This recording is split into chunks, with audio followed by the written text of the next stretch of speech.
Após os partidários da coroa espanhola encerrarem a primeira tentativa, em 1812, de república soberana em território venezuelano. E com isso, teve início uma das guerras mais longas e violentas da história da América. Um venezuelano sem muita experiência e com todos os obstáculos contra ele, propôs-se a improvável meta de reconquistar a Venezuela para a causa da independência. Dessa forma, a partir do território colombiano, o libertador Simón Bolívar entrou na Venezuela, comandando um pequeno exército, amplamente superado pelas tropas realistas, depois de ocupar as primeiras cidades com o inimigo. À espreita, Bolívar declarou o famoso decreto de guerra à morte, no qual condenava à morte todos os canários e espanhóis que não agissem a favor da independência da América. Esta proclamação tem raros precedentes na história militar. Poucos episódios foram tão polêmicos e causaram críticas tão duras à figura de Simón Bolívar. O que motivou Bolívar a tomar essa decisão? Foi uma ação colérica de um homem sanguinário? Ou havia diferentes razões de peso que tornaram necessário emitir esse decreto? Hoje, vamos tentar responder a essas perguntas sobre esse episódio do processo de independência, que teve tanta repercussão no continente americano. Quem fala é Reinaldo Carrillo e este é a Nova Enciclopédia. Embora da Espanha tenham surgido as forças que dariam vida às nações americanas, não foram poucas as razões que levaram um número crescente de americanos a decidir formalizar sua independência do Reino da Espanha. Assumir a direção soberana de seus territórios e, portanto, defender essa causa com uma guerra que parecia ser inevitável. O colapso político e econômico da metrópole espanhola que levou os monarcas a acentuarem todo tipo de restrições, reformas indesejadas e monopólios nos territórios americanos. A formação progressiva, nos nascidos nas províncias da América, de um gentílico próprio, de uma nacionalidade distinta daquela Espanha distante e envelhecida. A exclusão histórica dos crioulos, nascidos na América dos principais cargos de poder em suas próprias terras. Todos esses fatores, e outros mais, se depararam com a grave crise política do Império Espanhol. Quando os reis espanhóis entregaram, em 1808, a coroa espanhola ao francês Napoleão Bonaparte. Diante desse vazio de poder, explodiram os anseios de independência e soberania que já vinham se formando há décadas no Novo Mundo. A Venezuela declara sua independência total da Espanha em 1811 e forma uma república federal. Mas, em pouco tempo, as forças realistas leais à coroa espanhola conseguiram neutralizar as tropas republicanas desorganizadas e retomar o controle do país, além de mostrar sua total determinação em acabar com qualquer projeto independentista no continente americano. Bolívar consegue se exilar da Venezuela para Curaçao e eventualmente chega a Cartagena, onde a independência declarada pelos neogranadinos ainda não havia sido derrotada. E nessa região, ele se dedicou a reunir tropas para recuperar a Venezuela para sua causa. Depois de conseguir várias vitórias contra os realistas em território colombiano, ele obtém autorização das autoridades neogranadinas para adentrar em território venezuelano. Dessa forma, ele inicia a campanha admirável que daria ao libertador sua primeira glória continental. Bolívar e seu exército tomam Mérida e Trujillo, onde ele promulga o 15 de junho de 1813, o histórico decreto de guerra até a morte, que em sua introdução diz venezuelanos. Um exército de irmãos enviado pelo soberano Congresso da Nova Granada veio libertar vocês. Nós fomos enviados para destruir os espanhóis, proteger os americanos e restabelecer os governos republicanos que formavam a Confederação da Venezuela. Depois de expor suas intenções de acusar os espanhóis de terem cometido todo tipo de saques e crimes terríveis em solo venezuelano.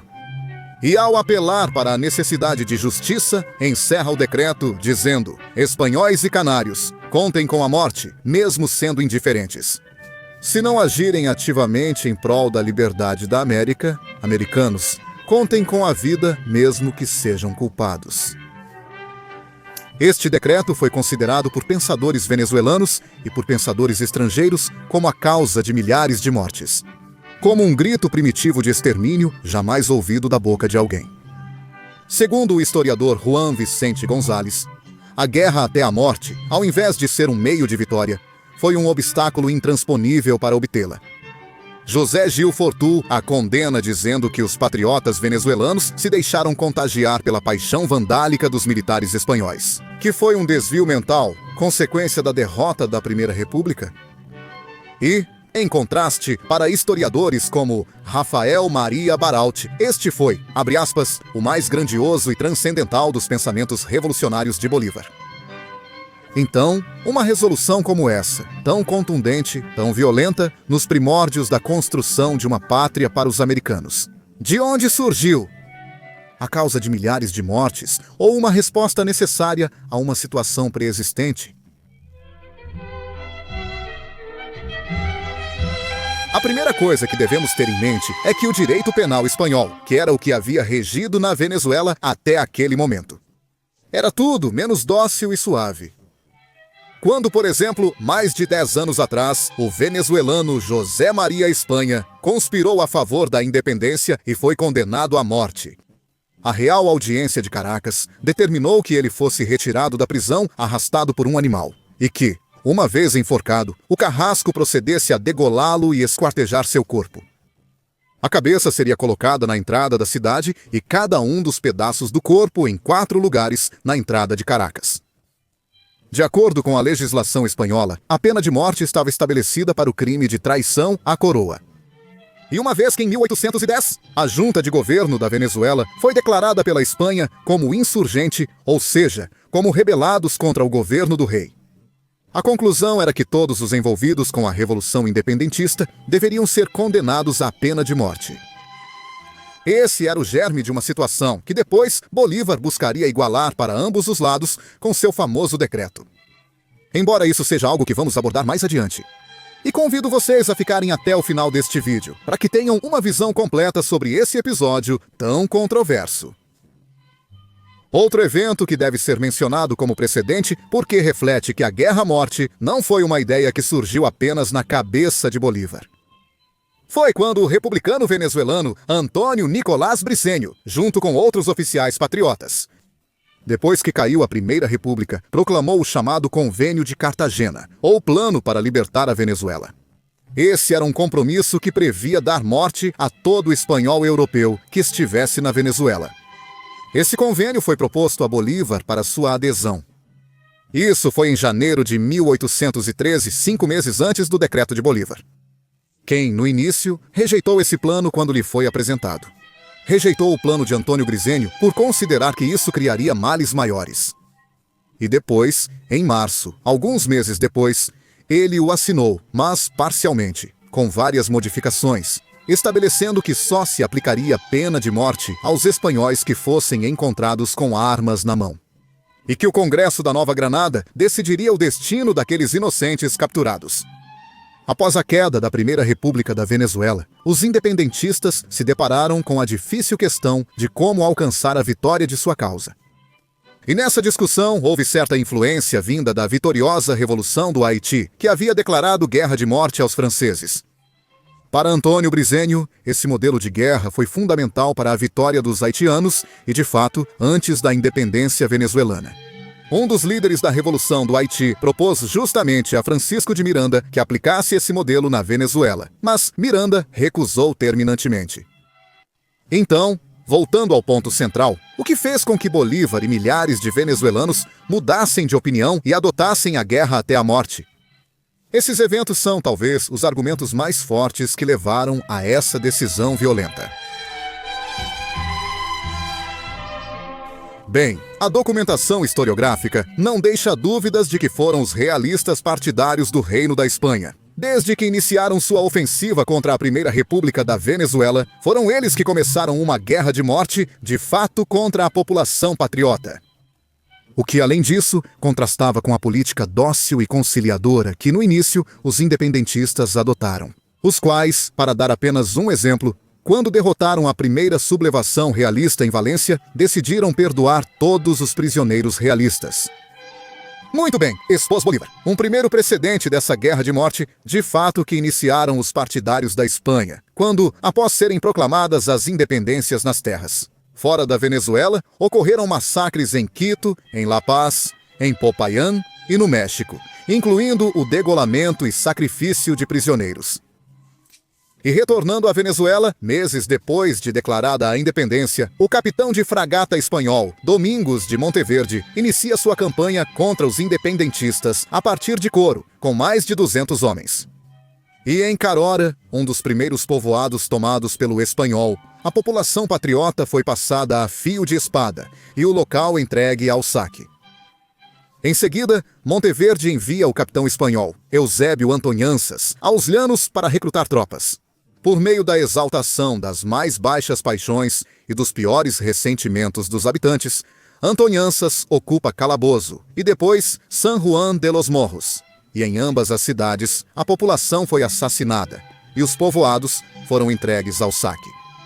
De acordo com o historiador Rafael Maria Baralt, nem mulheres nem crianças encontraram piedade. O capitão Antonhanças se comprazia em perpetrar o crime com as próprias mãos? Sendo o primeiro a colocar fogo nas casas e a golpear com lança os desgraçados que fugiam das chamas.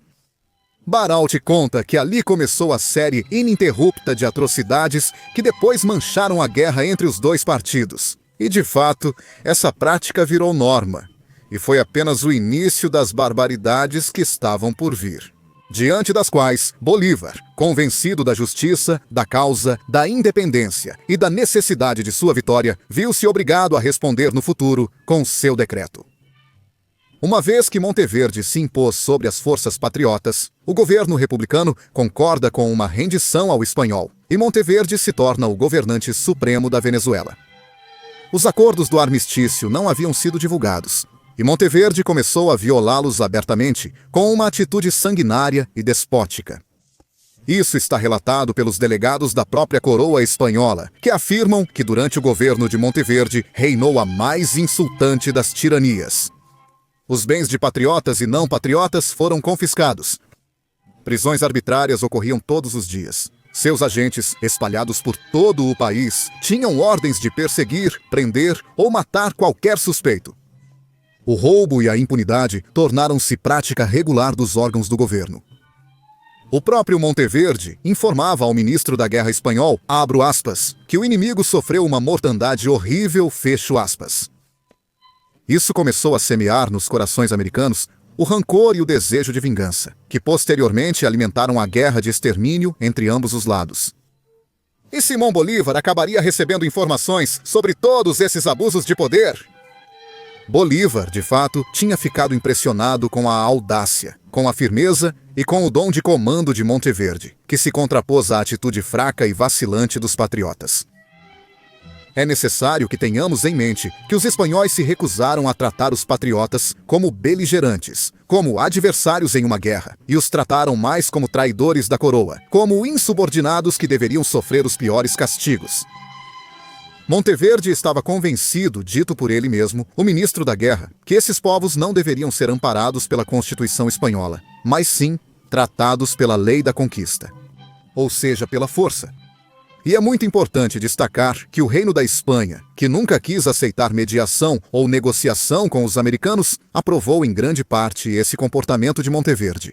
Como demonstra a Real Ordem de 11 de janeiro de 1813, que autorizou Monteverde a passar todos os insurgentes pela espada e a agir de forma discricionária conforme as circunstâncias. Os fatos mostravam que o patriota americano não podia esperar de seus inimigos esquecimento ou perdão. Nesse contexto, quase todos os líderes militares realistas, com milhares de venezuelanos partidários da coroa em suas fileiras, é muito importante dizer isso, sacrificaram indistintamente mulheres, homens e crianças. Assim como nos montes, assassinavam os rendidos, fossem patriotas ou simplesmente alguém inocente de quem quisessem roubar os bens. E o testemunho de tudo isso não foi dado por americanos a favor da independência, mas sim por vários delegados da própria coroa espanhola, como Pedro Urquinaona e o próprio general espanhol Dom Pablo Murillo.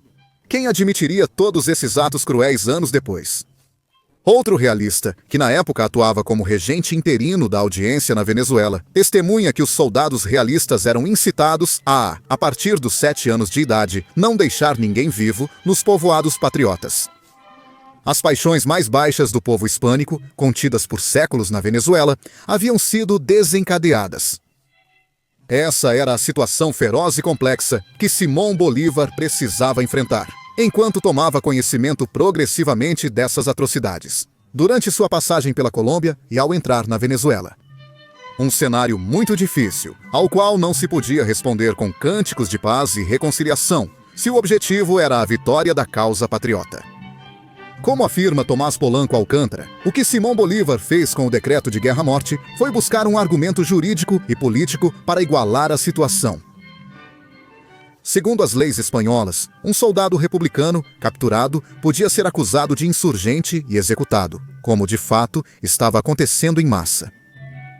Por outro lado, a execução de um realista capturado era considerada assassinato. De um lado estava o Estado espanhol com seu sistema legal, enquanto do outro lado não havia nada. Uma república que de fato ainda não existia e que carecia de legislação penal. Se traição era agir contra o rei, e se a república havia substituído o rei, agir contra a república, também seria qualificado com o mesmo crime de traição à pátria e punido pela lei com a mesma pena. Bolívar não inventou nada novo, apenas aplicou a mesma norma que estava sendo cumprida pelo lado contrário. O que se considerava justo era que o perigo fosse o mesmo para ambos os contendores, porque, do contrário, entre outras coisas, os republicanos se sentiriam intimidados e os realistas, empoderados. Como argumenta o historiador Augusto Mijares, a guerra até a morte seria a única forma de obrigar os realistas a desistirem da guerra até a morte de fato que eles haviam iniciado. Assim como tentou Bolívar, logo que chegou a Caracas após a campanha admirável. Ou como de fato conseguiu posteriormente em 1820. Com o Tratado de Regularização da Guerra, pactado entre a Grande Colômbia e o Reino da Espanha, que pôs fim de maneira formal à sangrenta Guerra de Morte. O escritor Rufino Blanco Fombona diz, abro aspas, pode-se afirmar, sem medo de incorrer em erro diante dos homens de ciência e de análise, que a proclama de guerra-morte não foi senão a voz de muitas consciências, o grito, a atitude da alma de todos, fecho aspas. Agora bem, para o historiador Indalésio Lievano, houve uma razão mais importante por trás do decreto. Pois outro aspecto de grande relevância que possibilitou o massacre iniciado pelos espanhóis contra os republicanos é que a estratégia dos líderes militares espanhóis incluiu a promoção de uma terrível luta de raças e de classes entre os venezuelanos. Os espanhóis peninsulares se aliaram com os estratos menos privilegiados do país contra as classes altas crioulas, promotoras da independência. Crioulos que haviam mantido na Venezuela um rígido sistema de divisão de castas, em contraste com outras províncias espanholas. Nesse contexto de guerra de raças, Bolívar assume a tarefa vital de fomentar a consciência americana. Um sentimento generalizado de nacionalidade própria como afirmação espiritual diante da Espanha. Uma consciência que já vinha se formando há muito tempo, mas que estava restrita a uma pequena minoria crioula. Bolívar considerou que um incentivo profundo, poderoso e até violento era necessário para marcar essa diferença entre os povos da América e os da metrópole espanhola. E, segundo Lébano, essa foi, de fato, a principal razão que levou Bolívar a proclamar o decreto de guerra-morte. Antes de ser apenas uma represália à crueldade espanhola. Porque, se fosse uma simples represália, não se explicaria por que se concede indulto aos americanos que estavam nas fileiras realistas, que de fato formavam a maioria do exército. Como diz o decreto, abro aspas, contem com imunidade absoluta em sua honra, vida e propriedades. O simples título de americano será sua garantia e salvaguarda. Esta anistia se estende até mesmo aos traidores que mais recentemente tenham cometido atos de felonia. Fecho aspas.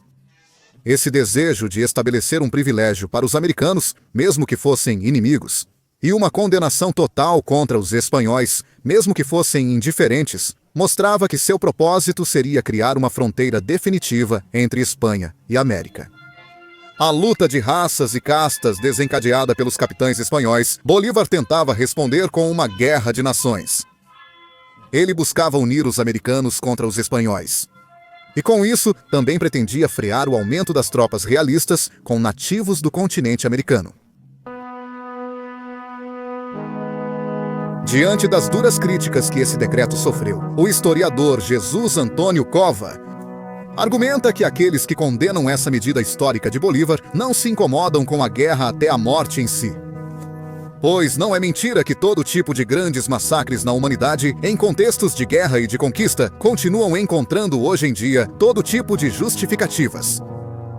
Para Cova, o que incomoda no decreto é sua sublime eloquência e sua capacidade de penetrar nas consciências. Ou, como diria Rafael Baralt, ter feito de forma expressa e franca o que outros preferem fazer na escuridão. E apesar da terrível violência que cobre o decreto, do futuro é possível perceber seus frutos. A existência de uma pátria que antes não existia, a Constituição das Repúblicas Americanas e a conquista da soberania para reger seus próprios destinos. Conforme Rafael Baralt, o texto do decreto expressava de maneira concisa e enérgica a sua necessidade.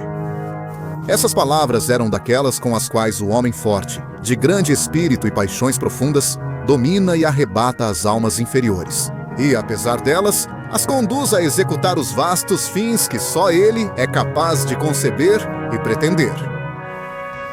E outro ponto importante que vale a pena termos em mente, como aponta Augusto Mijares, é que o decreto de guerra à morte foi aplicado literalmente pouquíssimas vezes pelos patriotas.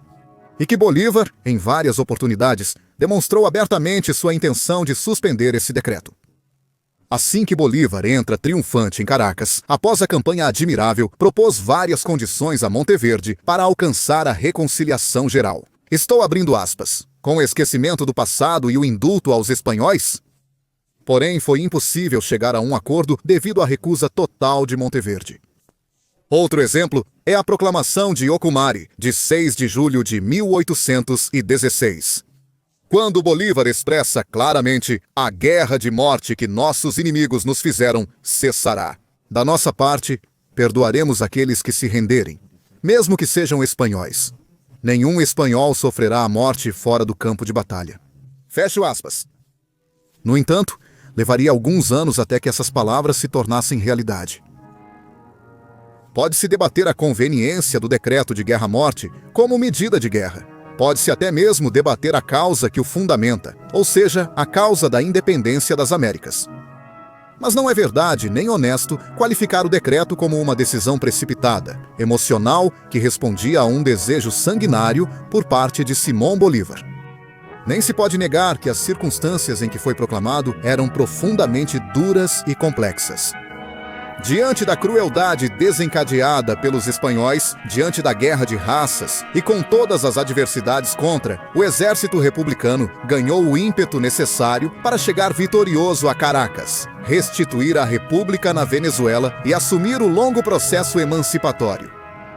Ao mesmo tempo, esse decreto foi um fato chave na ampliação de um movimento com consciência nacional e continental. O que daria a Simão Bolívar o título de Libertador da América. Se você assistiu até o final, muito obrigado de verdade por ver o vídeo completo. Convido vocês a deixar seus comentários, suas recomendações, suas perguntas, assim como compartilhar este canal, se inscrever e ativar o sininho. Até o próximo vídeo!